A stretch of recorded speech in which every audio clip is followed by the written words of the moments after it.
All right, welcome to the Unfazed, Unedited podcast, where we provide commentary on complicated topics in an uncomplicated format. I'm Dr. Shauna Payne Gold, and I go by she, her, hers pronouns. And Dr. Lisa, how goes it? I'm sometimes afraid to even ask because I know that the context is already interesting, but how goes it? It goes okay. It goes okay. Yeah, very hot today. And I did some gardening, but now I'm inside cooling off. Oh, So, there you go. Oh, yeah. yes, that would be lovely. Some gardening for sure. I've started a little herb garden, so we'll see how that Oh, I goes. love it. Yes. Yes, so Yeah. we'll see how it goes. But anyway, Hmm. kind of like a glorified science project around here, but we'll see how it Love it. goes. Yeah. Yes. So, but let's get into this week's episode. And Dr. Lisa, I know it is hard to find bright moments in a very dark time here in the United States, but I just get giddy inside when I Mhm. see lots of different forms of our word of the week, which is resistance. Resistance. And resistance is a range of behaviors from overt and active opposition to more subtle and passive things that folks are doing in order to interrupt behavior or sometimes even just change history flat out. It can be for good or for bad. And so I've been noticing, Lisa, we'll get into some of these stories that have been hitting the headlines recently. But, Lisa, sometimes I feel like folks find an easy way to opt out of resistance because they envision it as something grandiose and Yeah. a big parade down the street, a big protest at down in DC on the mall, and it doesn't have to be that overt. Right. Some of the most effective stuff is actually pretty quiet. And you don't even realize it happened until it already happened. And so I just wanted to make sure that I lifted up this word that sounds familiar, but there's probably a menu of options when it comes to resistance. So, Lisa, I should have thought about this word from the perspective of think about folks that have lots of resistance to the work that we do and the long menu of ways they behave when they resist the work that we do in DEI spaces and flip that for good. And I've been noticing how there's such a range of behaviors of resistance that are working for good, despite a very dark time in our history here in the United States. So, anyway, we'll get into more of those specific stories, but I think it's a good word to lift up and remind people that there's more than Hmm. one way to do it. 100%. 100%. All right. So let's jump in here to phase one. Okay. So we're starting this week with the kind of bah humbug phase. And then our second phase, we're hoping will be a little bit more uplifting and inspirational, perhaps. So one word for this phase, corruption. And the reason why I wanted to talk about this is because I've been listening to a lot of podcasts. As you know, I'm a big podcast person. And I've been hearing more and more that this is an area that resistors or Democrats need to be focusing on, the corruption that is on display within the Trump administration, because it is so severe and pervasive as compared to presidential administrations of a bygone era. And that is where, if we have a chorus of folks saying the same thing over and over again about the corruption and about the money that is being made by members of the administration, that will break through the noise, right? I'm not sure how I feel about the argument per se, but I've heard it enough now, not on mainstream media, but on, like I said, kind of new media, on podcasts. I haven't really heard a whole lot about it, and I'm certainly not hearing any effort by the Democratic Party to have a unified message around corruption. So I thought, let's talk about it today here on the podcast, because I also don't know how many folks are aware the degree to which corruption is happening.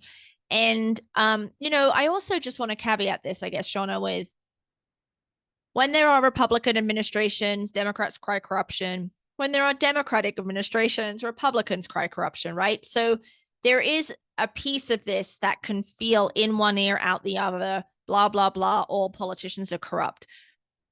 But I think the severity of what is happening right now really is at a level that we haven't seen before, even Nixon, right? Even Tricky Dicky himself. I think that we are just beyond that. So one thing to know, I guess, is that ethics laws, of which there are some, albeit maybe insignificant or ineffective, do not apply to the president. But you may remember this constitutional clause called the Emoluments. I actually don't know how you pronounce it. Emolument. That sounds French, but I'm not sure that it It is. does. Yeah, yeah. But it's in Article 1, Section 9, and it basically prohibits office holders from receiving any gift, payment, or other thing of value from a foreign state or its rulers, officers, or representatives. So in this first term, there was a lot of conversation about this particular clause and that he hadn't divested from all of his businesses. And so foreign investors were staying at Trump hotels. They were like investing in various Trump projects. And so he was kind of indirectly gaining wealth from that, right? And it was a violation of this emoluments clause.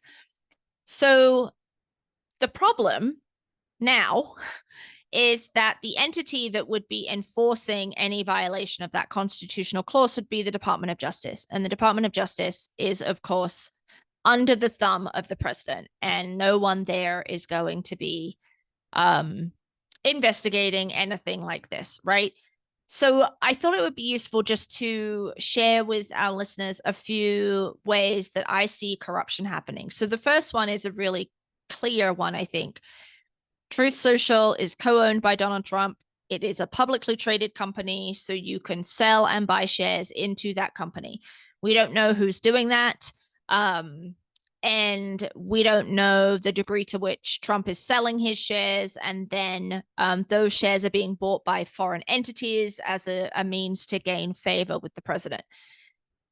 The information is probably out there, but there are shell companies and such, right, where people who are actually purchasing the shares can get hidden. The other thing that happened just recently is that Eric Trump, one of his sons, was over in Dubai and has negotiated, I believe, a $1 billion Trump hotel for Dubai. So Trump Tower in Dubai, right? So that feels like, oh, that's convenient.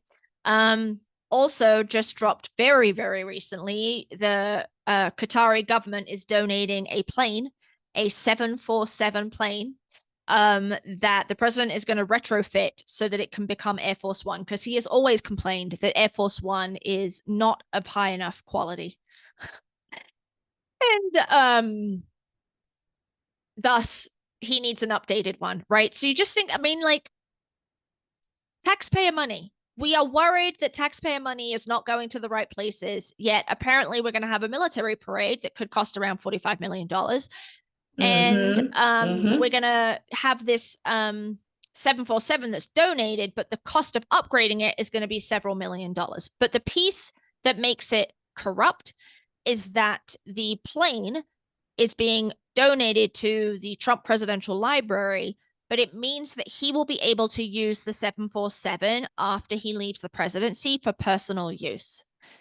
Ridiculous. Ridiculous. So I guess Ronald Reagan had a plane donated by Saudi Arabia, or I forget where, and it was also donated to his presidential library, but that is where the plane is, in the Reagan presidential library. Like, Reagan didn't use it for personal use afterwards. So I don't know the specific details there, but I think that's what the Trump administration is pointing to as, it's fine, nothing to see over here, folks, nothing to see.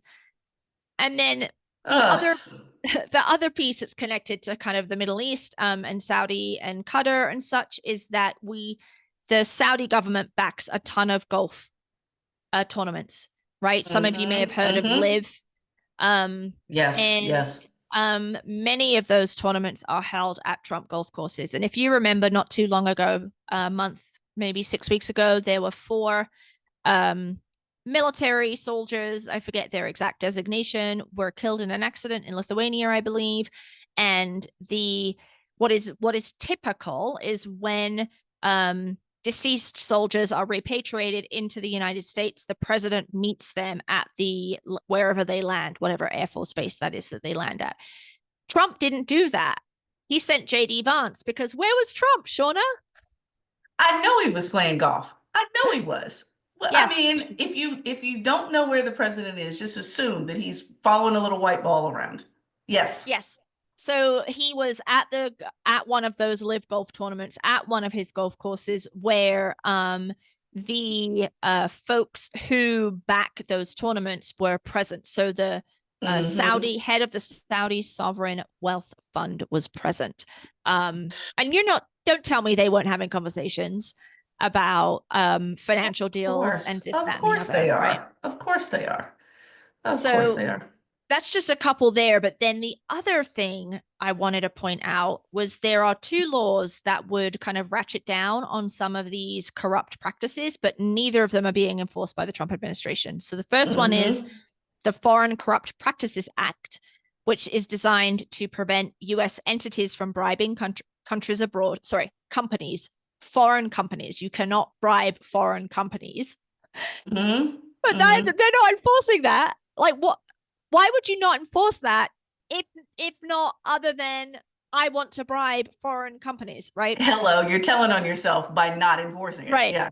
Yeah. And then the Corporate Transparency Act, which is designed to force the owners of shell companies and anonymous properties to register their names so that if you were to buy something, let's say an apartment in a Trump building, you would be able to know who that owner was because of this Corporate Transparency Act.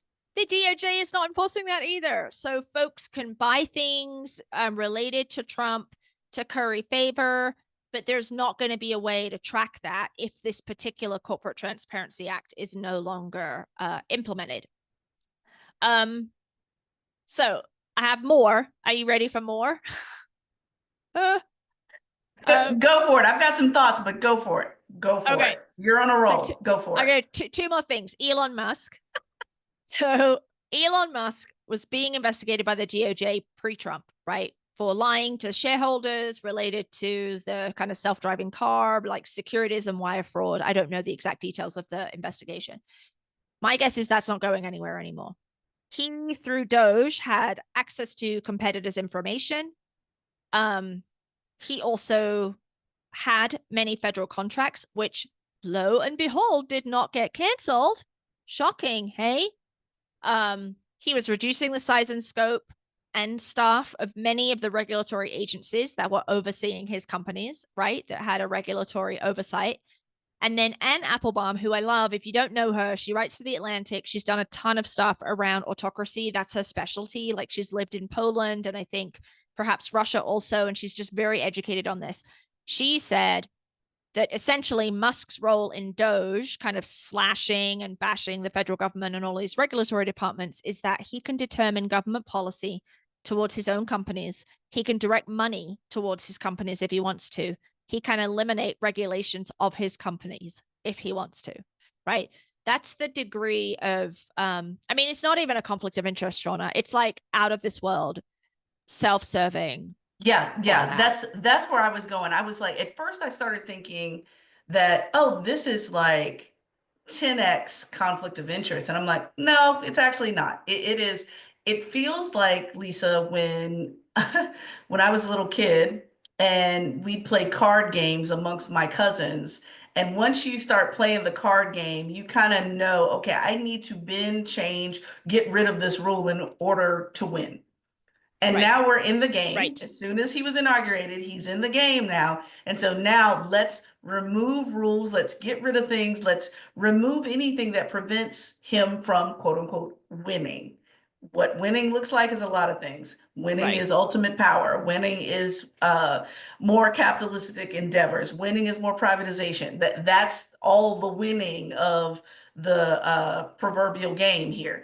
And that's exactly what he's doing, just like a child. Right. And so, when I think about, your whole point about corruption, I went back to pull up one of the articles that I was reading in NPR that back in February was talking about what happens if he starts ignoring court rulings. Well, guess what? We're there. We're there. We're just a few months past this article and we are already there.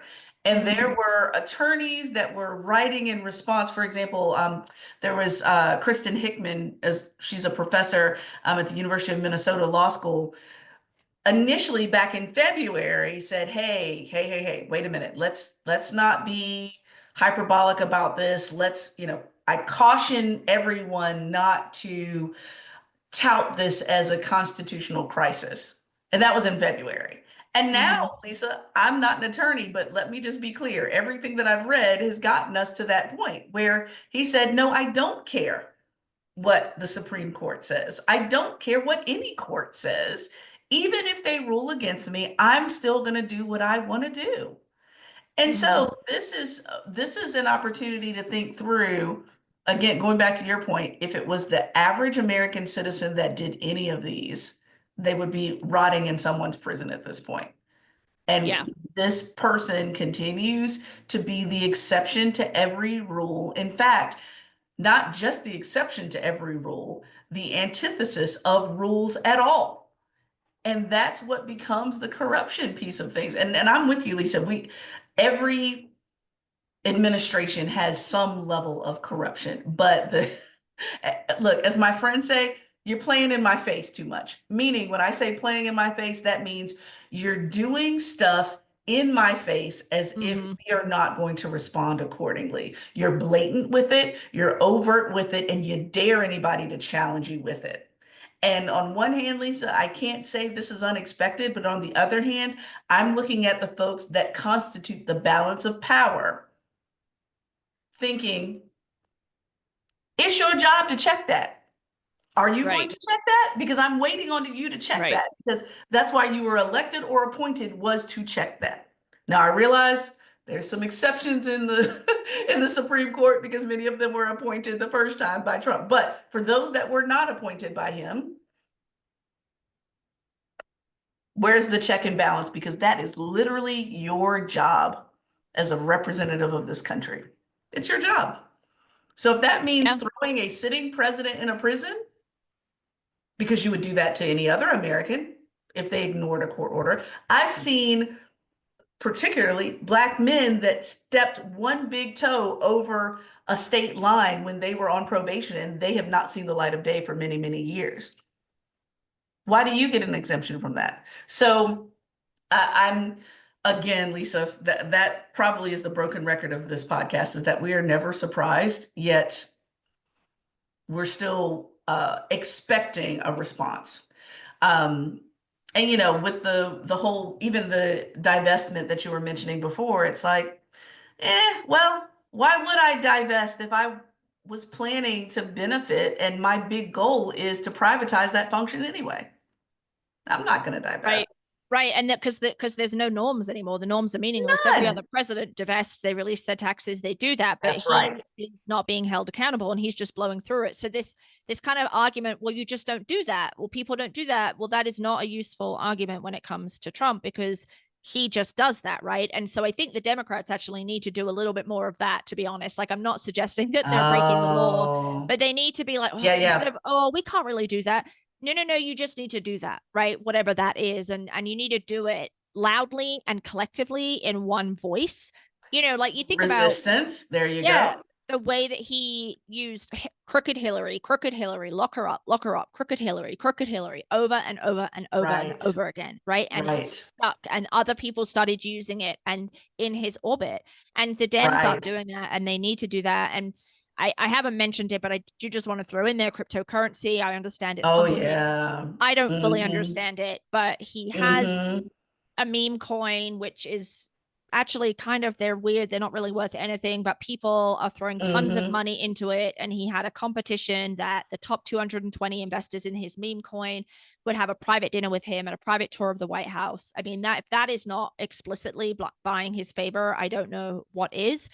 But because it's crypto and the average person doesn't understand crypto, and we're not hearing about it, right? But I don't think you have to understand crypto, right? Like, Shauna, if you were like some really, really famous person and you were saying, okay, the first 220 people to invest in my new business get to have drinks with me, and I invest in your like, I'm investing in your business so that I can have time with you, right? But that's right.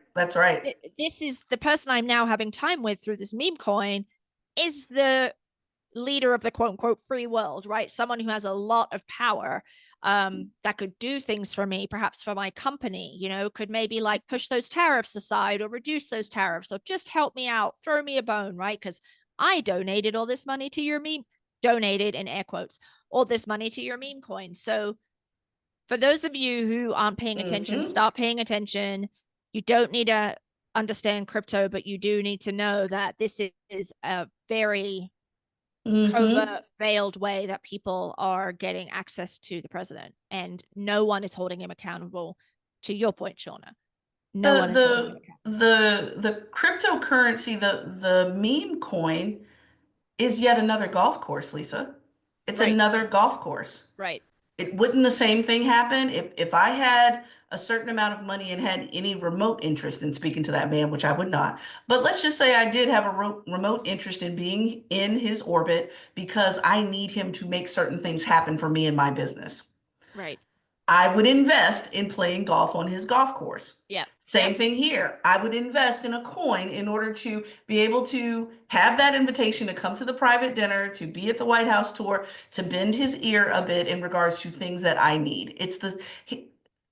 I think this is the problem, that one of many, but again, Lisa, I still feel very strongly that people that are marginalized, people that are disenfranchised, we more easily see patterns of behavior. Every single one of these are patterns of behavior. Yes. He is selling his brand in order to give people ear or platform to say whatever they would like to say to him, which is his form of power. He may or may not follow through on those things, but if he does, then he has a new quote unquote follower every single time, whether it's a golf course, whether it's his show, no matter what it is, he is in the business of creating followers to wheel and deal in ways that this country wasn't set up to wheel and deal. Why? Because wheeling and dealing has very few checks and balances. This country should, and it doesn't. And he's making a shit ton of money, Mhm. personally making money off of the Personally. presidency, as well as offering favors to people who help build his personal wealth. Like that is the definition of That's corruption. right. And that That's is not right. what a public servant should do, right? So this is real, and it is happening at a rapid clip, and it's egregious comparative to presidents that have come before him. So Oh anyway, yeah, for sure. For sure. there you go. That is my downer. Corruption is real. Pay attention. You don't need to know crypto to know that it's wrong. Absolutely. Absolutely. That's right. All right. Well, let's get into phase two.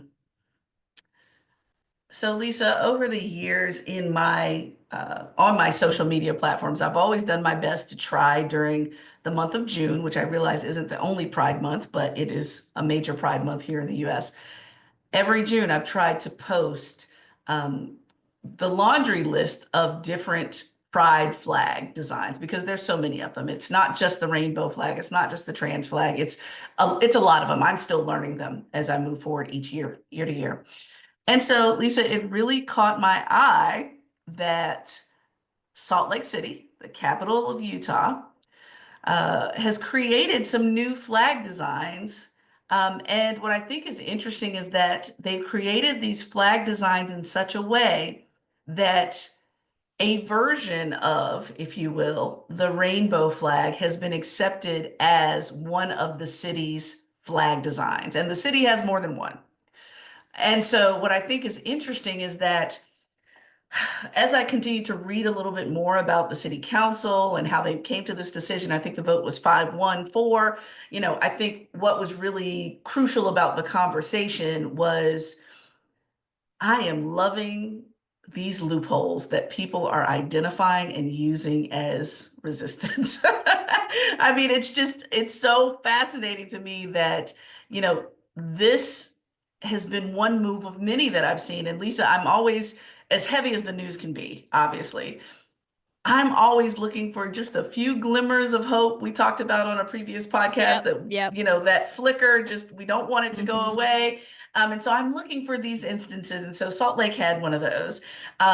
Another in Boise, Idaho, they also have adopted a version of a pride flag that would not replace their city flag either, but it's one of several that would fly.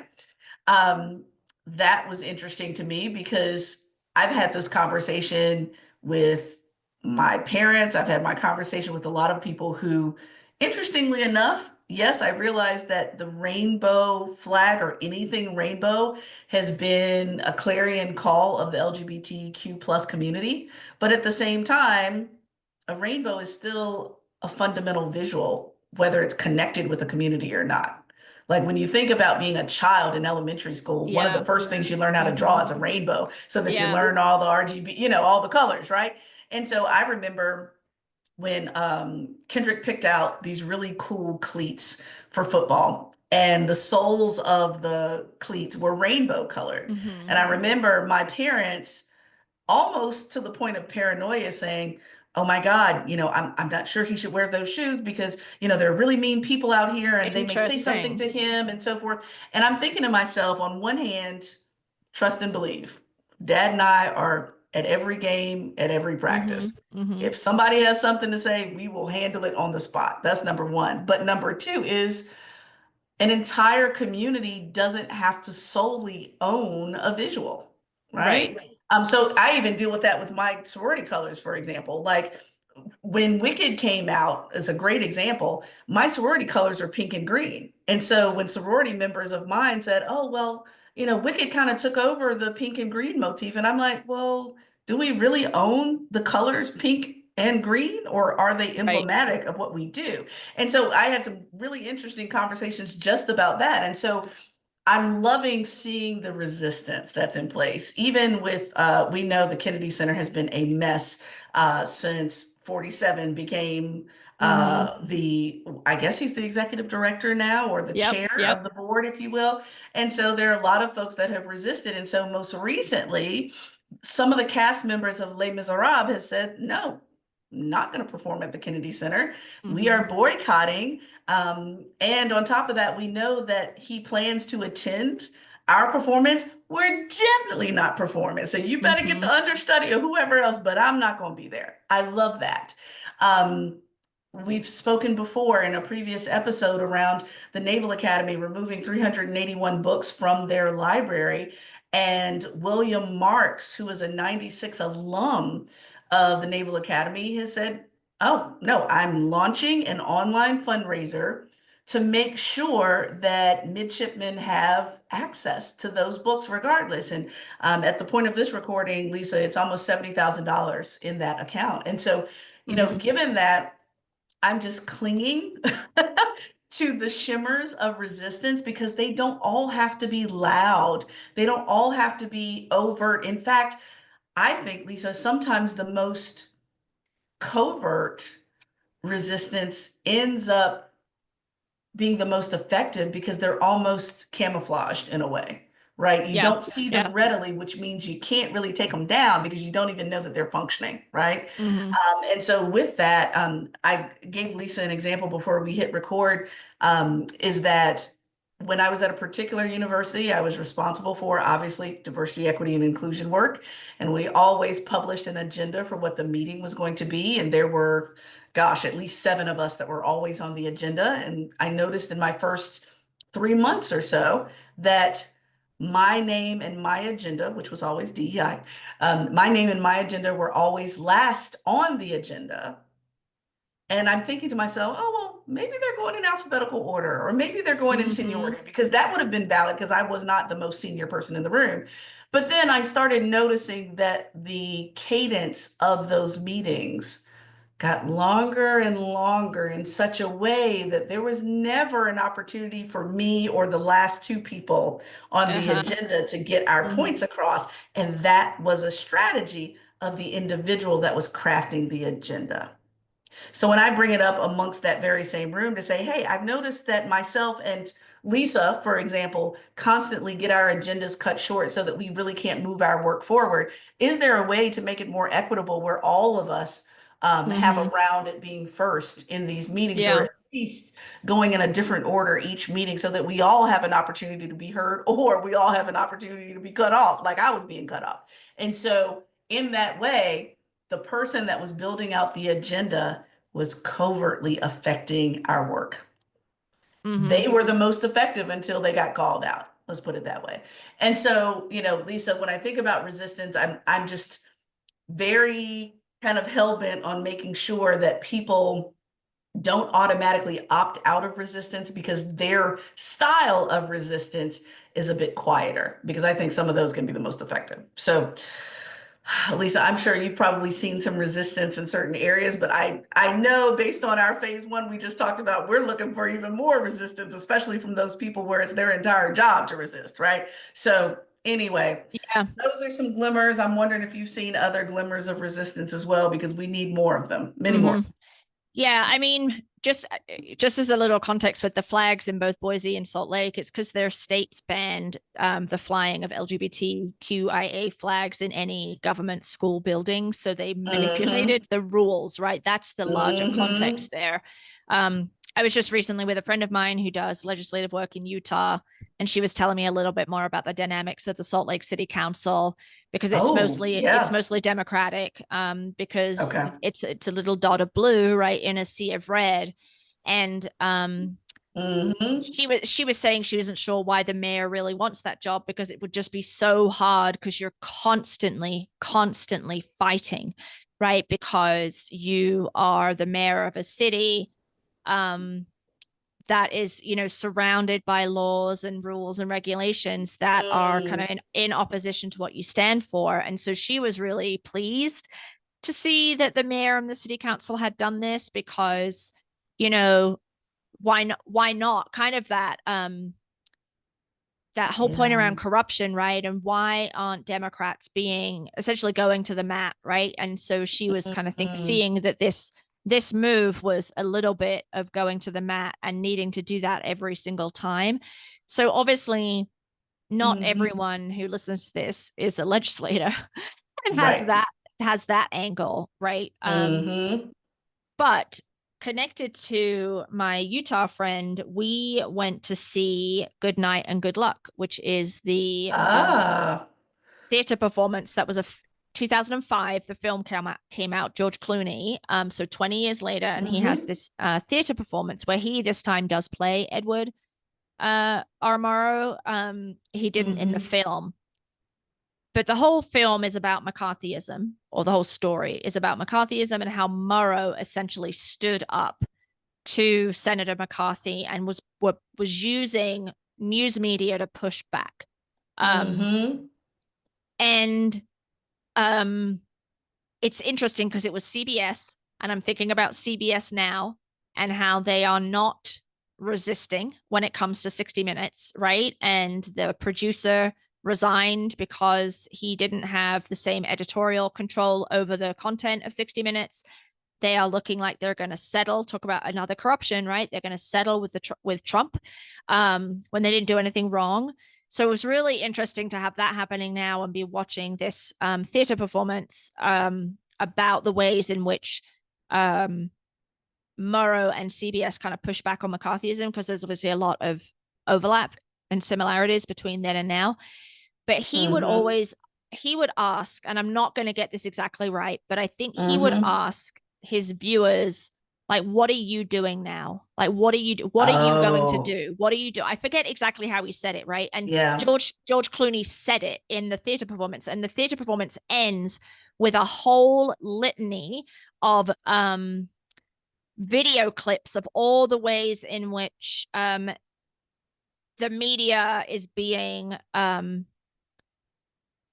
reduced, attacked, limited. Like, it's a whole thing, Mm. and it ends with Elon Musk and the Nazi sign that he did right after, Right. Right. that it Right. ends on. It's very powerful, because the whole Right. point there is the news media has a responsibility to do something, and it's not doing it. It's not doing what it needs to do. But the Mm-hmm. broader question to us, in line with your resistance piece, is what are you doing? And I think that, sure, you can't pass a city ordinance to change a flag so that you can fly this flag, but you Mm-hmm. can continue using pronouns, right? You can continue to, in your everyday life and groups and work, you can continue to Mm-hmm. acknowledge the humanity and reality and lived Mm-hmm. experiences of trans people Yes, yes, yes. while, you know, their Mm-hmm. existence is being erased. So That's right. that's a little thing, like that's something you can do. And I think why this is a good phase for us to talk about is still so many people are exhausted, confounded, flustered about how exactly do they move forward in the face of all this vitriol and hatred and just Yeah. corruption and the fire hose, right? Because you and I have talked about this 100 times on this podcast, I think. Mm-hmm. And I say I'm not exaggerating with 100 times since January because I feel like it comes up like multiple times Yeah, yeah. every podcast. But you don't have to go. It doesn't have to be a march. It doesn't That's have to right. be That's right. a GoFundMe account to get money to get books to people, right? It could just be something Mm-hmm. within your sphere of influence or your something. So you shop at Costco and not Target, right? Yes, Um, yes, yes. and I think I would just like to stress that all those little acts of resistance are meaningful, Yeah, yeah, right? yeah. Because Oh, absolutely. they all connect Absolutely. together. Yeah. Mm-hmm. Mm-hmm. It was one thing you reminded me of, Lisa, was when this was a while ago where the president and CEO of Marriott, Anthony Capuano, Yes. Yes. he publicly backed diversity, equity, and inclusion initiatives because that's what they do. I mean, how do you Yep. have a hotel pretty much everywhere in the world and Yeah. then say that you're going to be exclusive, right? Like that Right. doesn't even make Right. sense. And so publicly speaking out on how that made common sense as far as their mission, their values, and so forth, within the next few days, he received. Now, let's think about this in real time, Lisa. Okay. Imagine hearing all of these dark clouds around, and you hear your CEO and president say, we support diversity, equity, and inclusion. It is fundamental to our business plan and the way that we do business. Something that you weren't quite sure they would say clearly because of all the politics that surround it, but you are pleasantly surprised to hear your CEO and president say this, and you are so moved or so impressed or whatever positive feelings you have around that. You sit down at your computer and you send one email to your CEO and president and say, whatever, thank you for publicly mentioning this, or I'm so proud to work for Marriott, or whatever you say, right? And then later, that very same CEO and president once again surprises us positively and says, oh no, Lisa, it wasn't just you that sent me that email. It was 40,000 of you Yes. that Yeah. sent me that one email. That's when you know those seemingly covert, small, and I hate to use small because small is relative, seemingly small actions add up in such a way that it Yeah. starts to move because I can't remember exactly the meme, but this was right before leading up to election day. There was this very simple black and white quote that said something about, what can one vote do with a question mark? And then at the Yeah. bottom it said signed 8 million people or whatever it was, right? That Mm-hmm. was powerful because we don't know, we don't even realize that we are collectively making a statement. But if each one of those 40,000 people didn't send that email because they Yeah. thought the email wouldn't be enough.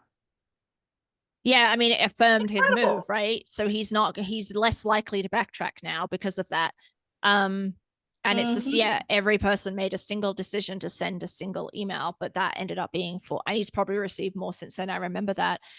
And I was shocked actually that the Me Marriott too. CEO would have said that. So, but Uh-huh. I mean, Uh-huh. so yeah, and so we're not all CEOs, right? But we can send an email, right? We can That's right. make choices about where we spend our money. That's Like right.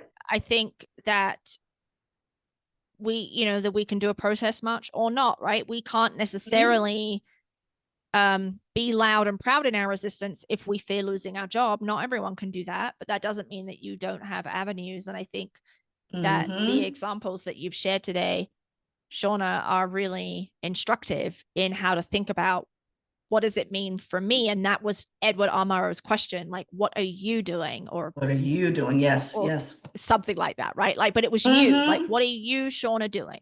What are you, Mm-hmm. Lisa, doing? right? Exactly. And we Yes. have to figure out Yes. what that is for each of us, but we have to figure it out, because otherwise we're just in the resistance is what's the word I'm Hmm. looking for? Like in not disarray, but like scattered, right? It's not cohesive. Yes. And it's Yes. we have to Yes. find that frequency that we are all Hmm. on, that can, catapult our voices further and louder. Yes. Yes, absolutely. And I think that's where people are waiting on a clarion leader to put us or invite us or sit us on the right frequency. And Mm-hmm. that person just hasn't now, let me walk that back just a little bit. Cory Booker could be based on his Mm-hmm. emblematic and symbolic marathon speech. We can't call it a filibuster because there was no legislation being voted on. But that was powerful for a lot of people.